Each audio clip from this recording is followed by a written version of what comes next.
Master नत्था सिंह पंजाब में सनातन धर्म के एक बहुत अच्छे गायक व्यक्ति थे, बहुत अच्छा लिखते थे।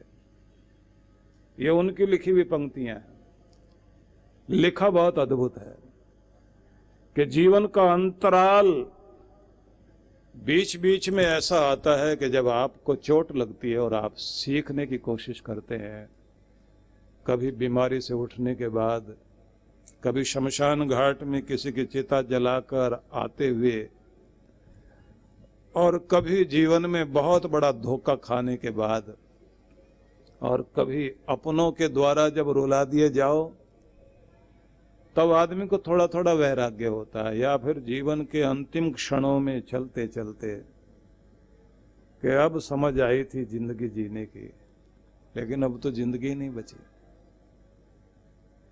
तो जीवन खत्म हुआ तो जीने का ढंग आया, जब शम्मा बुझ गई तो महफिल में रंग आया। मन की मशीनरी ने तब ठीक चलना सीखा, जब बूढ़े तन के हरेक पुर्जे पर जंग आया। शरीर के पुर्जे पुर्जे पे जंग लग गया ना, न चला जाए न बैठा जाए, सब चीजें गड़बड़ हो गई। तब जब चल नहीं पाते तब चलने का ढंग आया, जब जी नहीं पा रहे तो जीने का ढंग आया। फुर्सत के वक्त में न सिमरन का वक्त निकला, जब समय था तब तो भगवान का नाम नहीं जपा। उस वक्त मांगा जब वक्त तंग आया, जब वक्त बचा ही नहीं, आखिरी सांस तक पहुंच गया आदमी, तब व्यक्ति कहता भगवान अगर एक मौका तू दे तो देख मैं फिर कैसे बढ़िया जिंदगी जीऊं, तेरा नाम जपूं, तेरी शरण में रहूं, और जो तूने मुझे प्रतिभा दी है उसका प्रयोग मैं तेरी राह में लगाऊं। और भगवान कहते हैं ऐसा तो 300 जन्मों तक बोल चुका है, और हर जन्म में ऐसी ही टेढ़ी पूंछ निकली है तेरी, तो कभी सीधा नहीं रहा। इसलिए जिंदगी में चाहिए जो प्रेरक तत्व है वो बार बार आपको प्रेरणा दे, संभाले, और संभालने वाला जब साथ साथ होता है, प्रेरणा मिलती रहे, तब व्यक्ति अपनी जिंदगी को कीमती बनाता है। नहीं तो ये सांसों की पूंजी व्यर्थ में लुट जाएगी। कहने को हम कहेंगे मैंने ये भी बनाया, मैंने वो भी बनाया, मैंने ये भी किया, लेकिन सब चीजें छूटेंगी तो यही, क्योंकि परमात्मा का दिया हुआ ये शरीर भी अमानत उसी की है जो लौटानी ही पड़ेगी। और सब लोग जितने भी इस धरती पर हैं सब रिटर्न टिकट लेकर आए हुए हैं, और टिकट कन्फर्म भी है, ये ध्यान रख लेना। अब फ्लाइट कब उड़ेगी ये तो वो जानता है, हमें नहीं पता, लेकिन टिकट पक्का है। आए हैं तो जाने का भी टिकट पक्का है। और अगर टिकट पक्का है तो ये याद कर लीजिए, आए हैं सो जाएंगे, राजा रंक फकीर। जो भी आए हैं वो वापस जाएंगे जरूर। राजा रंक फकीर एक सिंहासन चढ़ चले और एक बंधे जंजीर। कुछ अपने कर्मों से, अपने पुण्य कर्मों से, अपनी सेवा से, अपनी साधना से सिंहासन पर आरूढ़ होकर जाएंगे, जिनका स्वागत होगा वहां, और कुछ इधर से बांध कर ले जाएंगे, उनके कर्म उन्हें बांधेंगे। पत्ता टूटा पेड़ से, ले गई पवन उड़ाए। हवा ने उड़ा दिया पत्ते को, और जाता जाता क्या कह रहा, अब के बिछड़े ना मिले दूर पड़ेंगे जाए। भैया बिछड़ रहे हैं तुमसे, अपनी सारी बिरादरी से, सारे पत्तों से कह रहे हैं कि अब बिछड़ गए, अब नहीं लगेंगे दोबारा आकर, दूर पड़ेंगे जाए, बहुत दूर जाकर कहीं गिरेंगे, पता नहीं कहां जाना हो। तो ये तो घड़ी आएगी, किसी दिन देख लेना, तुम्हें ऐसी नींद आएगी तुम सोए जग न पाओगे, तुम्हें दुनिया जगाएगी कि उठो, आंखें खोलो, कुछ तो बोलो, लेकिन बोल नहीं पाएगा आदमी। कबीर का भजन है ना, चलती बरिया हमको ओढ़ावे चदरिया। जा रहे हैं दुनिया से, आखिर में चादर उड़ाई जा रही है। और जब लेकर चल पड़े तो सोनी रह गई डगरिया। वो गली, वो मोहल्ला, वो सब खड़ा होकर देख रहा है। जाने वाला चला गया। हजारों महफिलें होंगी, हजारों कारबा होंगे, जमाना हमको ढूंढेगा, न जाने हम कहां होंगे। हमारे जाने के बाद भी इस दुनिया में उसी तरह से रंगीनियां रहेंगी, इसी तरह से चांद निकलेगा, ऐसे ही सितारे चमकेंगे, ऐसे ही हर रोज सूरज आएगा, ऐसे गंगा जमुना बहेगी, ऐसे मौसम भी बदलते रहेंगे। कोई फर्क नहीं पड़ने वाला। आप सोच रहे होंगे हम चले गए तो दुनिया में प्रलय आ जाएगी, हम ही तो थामे बैठे हैं सब कुछ, हमारे से तो चल रहा है सब कुछ, हम नहीं होंगे तो क्या बचेगा आगे। आप रहो ना रहो कोई फर्क नहीं पड़ने वाला। ऐसे ऐसे 30 मार्क बहुत आ चुके दुनिया में, बहुत ज्यादा घमंड करने की जरूरत नहीं है। वक्त मिला है तो संभालिए खुद को। और ध्यान रख लीजिए, मैं जब 1989 में विदेश में गया, जहां पर हमको प्रवचन करना था, तो उम्र भी छोटी थी, तो वहाँ एक महात्मा जी हमको डरा रहे थे बार बार। यहाँ जो है बाद में क्वेश्चन आंसर होते हैं, प्रवचन के बाद में आधा घंटे का एक सेशन होगा क्वेश्चन आंसर का, तो उसमें तुम ही बैठना, हम नहीं बैठेंगे। मैंने कहा ठीक है बैठेंगे। तो हम बैठे तो उन्होंने हमसे कहा कि भारत में ऐसा होता है, जब कोई दूल्हा शादी के लिए जाता है, वो घोड़ी पर बैठा होता है, वो पीछे रहता है, लोग आगे आगे होते हैं, लेकिन जब कोई दुनिया से विदाई लेता है तो जाने वाला आगे आगे होता है और छोड़ने वाले पीछे होते हैं। ऐसा क्यों? अब जो पूछने वाले थे वो भी भारतीय मूल के व्यक्ति थे, नाम था रामलाल सचदेव, और रामलाल जी ने हमको अटका दिया। बात बहुत गहरी पूछी। भारत में ऐसा होता है, क्योंकि अपने यहां तो ऐसा नहीं होता। तो मैंने कहा बहुत बड़ा रहस्य हमारे देश में, जब कोई दुनिया से विदाई लेता है, अर्थी को लेकर चलते हैं ना लोग, तो अर्थी आगे आगे और लोग छोड़ने वाले पीछे पीछे, और अर्थी की तरफ से संदेश दिया जा रहा होता है कि पीछे आने वाले ये मत सोच लेना कि तू धरती पर सदा रहेगा। आज अगर आगे मैं हूं और तुम पीछे हो, तो एक दिन तुम में से ही कोई आगे होगा और छोड़ने वाले पीछे होंगे।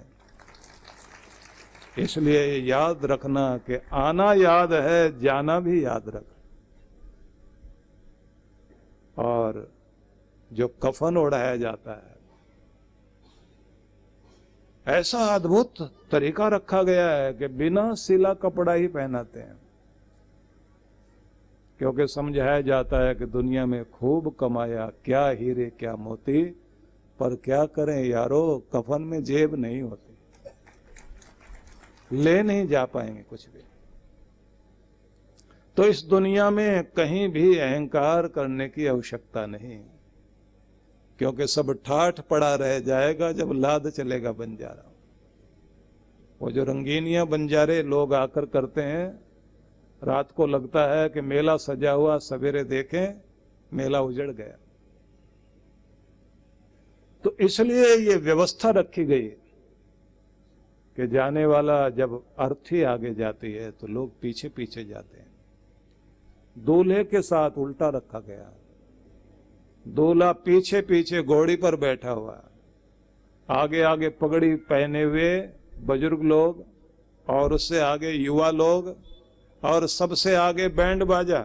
और बैंड बाजे में भी कमाल की बात है, कोई मोटे सुर वाला, कोई पतले सुर वाला, कोई पतला बाजा, कोई मोटा बाजा, कोई तीखा बोलता है, कोई मीठा बोलता है, कोई ढमढम करता है, कोई टमटम करता है, लेकिन सब एक के इशारे पर चल रहे होते हैं।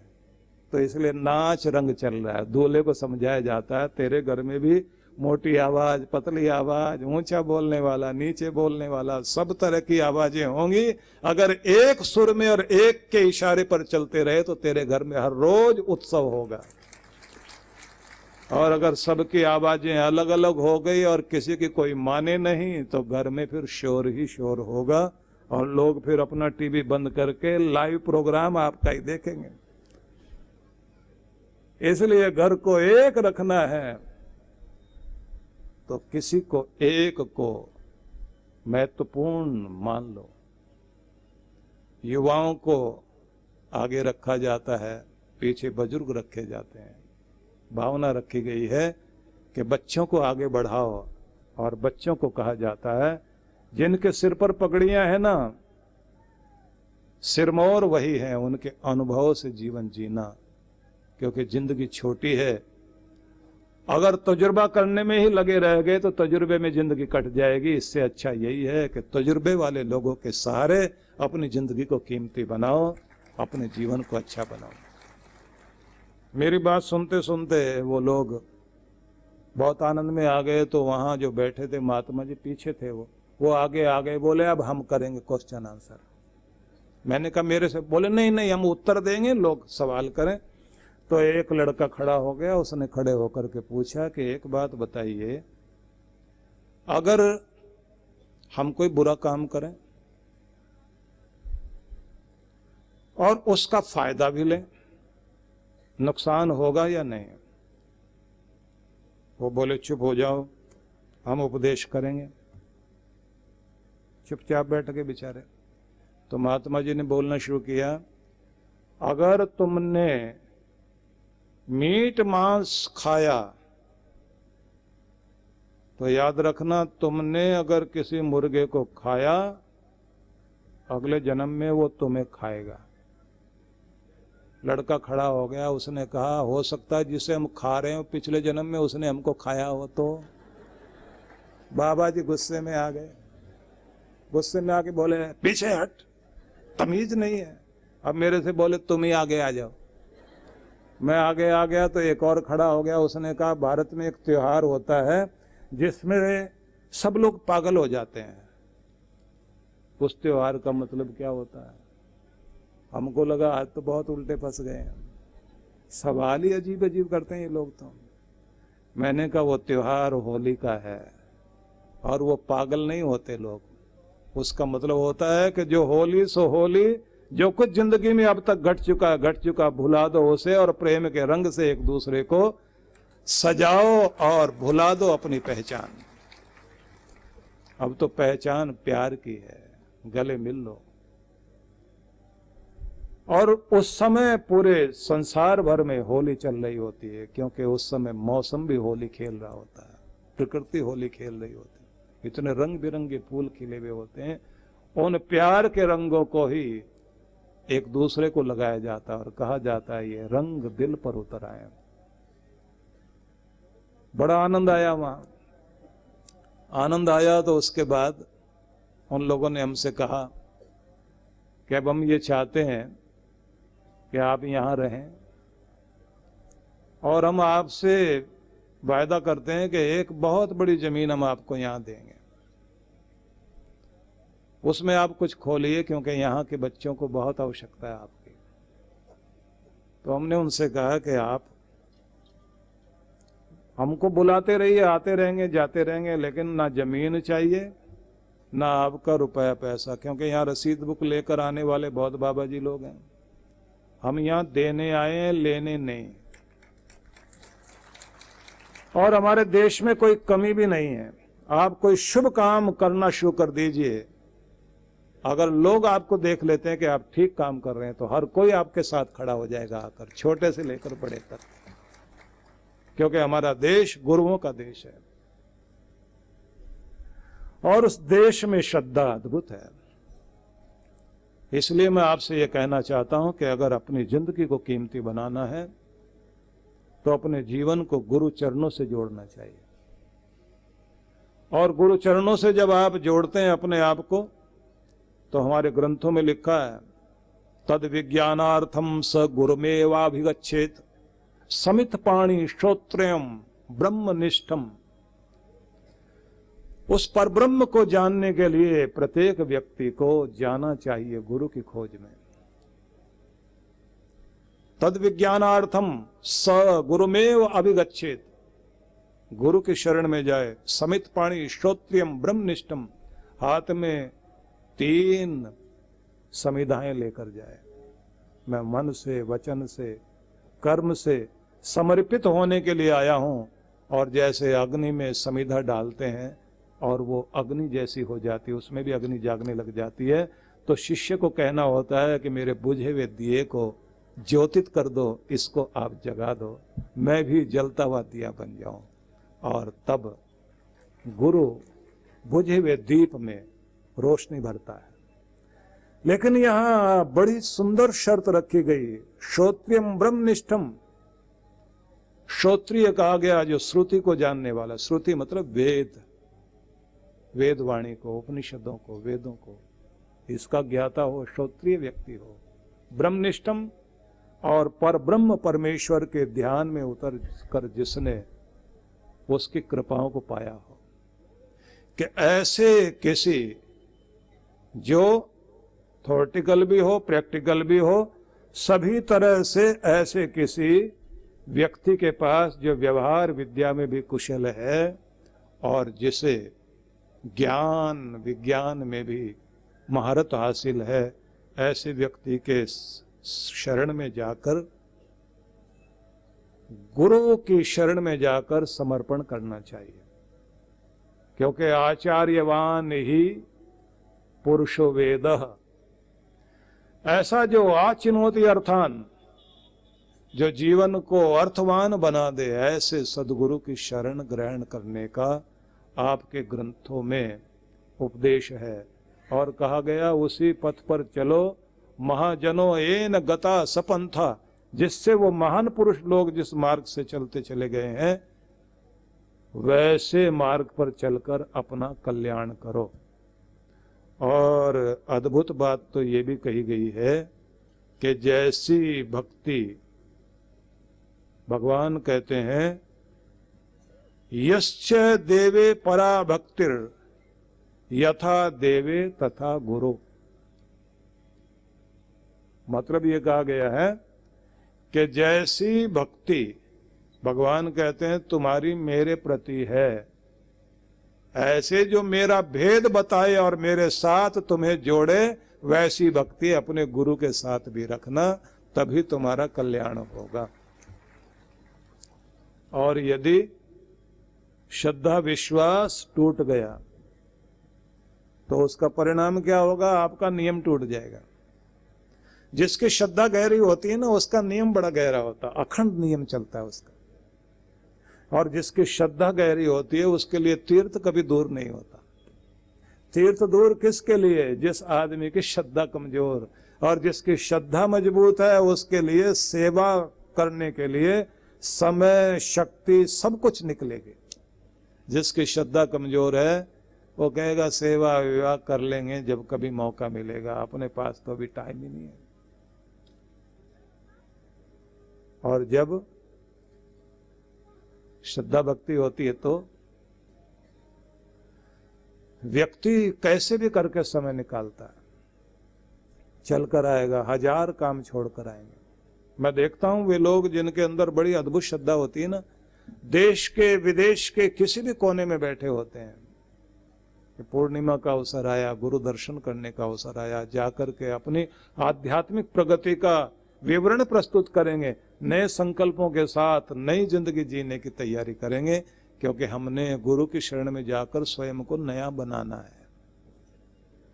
दिवाली जिस दिन हो उसी दिन मना ली जाए ऐसा नहीं, पहले से ही तैयारी करिए। घर को स्वच्छ करना,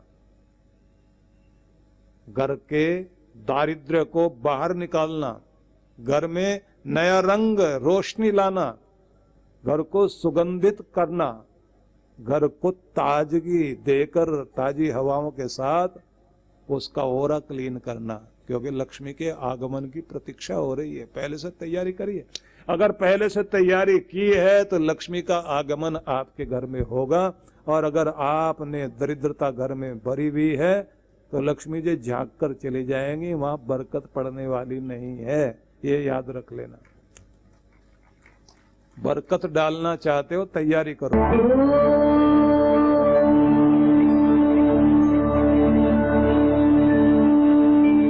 परम पूज्य श्री सुधांशु जी महाराज एवं डॉक्टर अर्चिका दीदी के पावन सानिध्य में सूरत, गुजरात देवदूत बालाश्रम का निर्माण किया गया है, जहां बच्चों के लिए भोजन, आवास, शिक्षा की निशुल्क व्यवस्था है।